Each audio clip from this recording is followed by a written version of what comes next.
So I boarded my flight. It was a really early flight. And when I got to the row that I thought I was to be seated in, there was a woman sitting in my seat. And so I don't know, I travel a lot. So I thought, and I was tired. So I thought, oh, maybe I looked wrong. So I pulled up my Delta app and double checked and realized, oh no, that really was my seat. And so then again, just assuming the positive, I thought, oh, well, she must have just looked at her ticket wrong. And I said, oh, I'm sorry, but I think you're sitting in my seat. And she said, I was so surprised by what she said, because she said, oh, you want to sit here?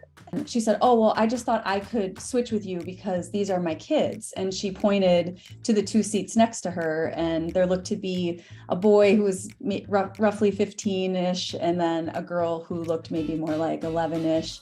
And I immediately said, oh, I'm happy to switch with you as long as it's a window seat. And I always pick a window seat because the most important reason is because I get motion sickness during takeoff and landing if I can't look out the window. And sometimes people don't leave the window shade open, or I'm too far from the window, I can't see.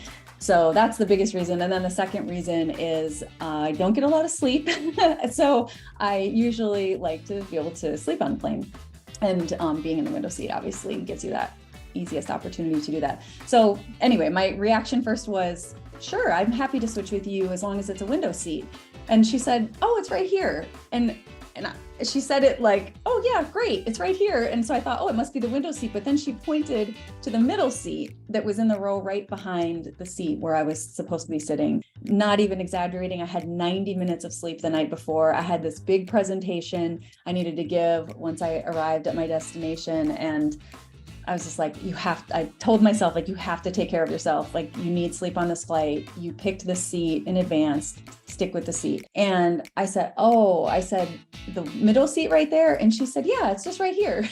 And I said, I'm sorry. I said, I really need a window. So, I don't want to switch. And she was not happy. She was kind of, it wasn't like a fight, but she definitely begrudgingly, kind of like grabbed her stuff and stood up and kind of huffed and puffed and, went back to the seat behind. And I thought then it was done because she was still, she was within arm's reach of both of her kids.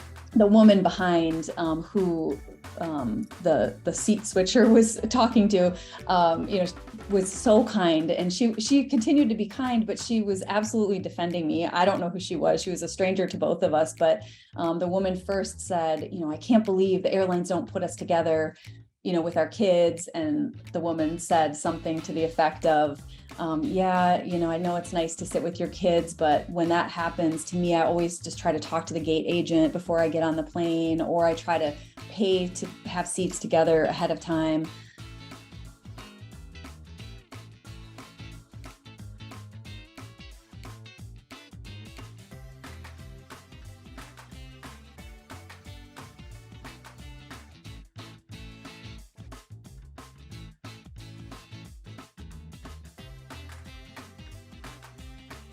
A complete and total non-issue. The mom kind of reached up to the younger of the two, which was the girl, who I think my guess is maybe about 11 years old or so, reached up to her more than once saying, are you okay? And she just kept saying, yeah, I'm fine, I'm fine. And then at one point, the older one, the son, the woman again said, oh, so-and-so, are you doing okay? And the son said, Mom, we're fine. So the kids were fine. They didn't say a word the whole flight, and there was nothing unusual about the flight, and it was all just a non-event after.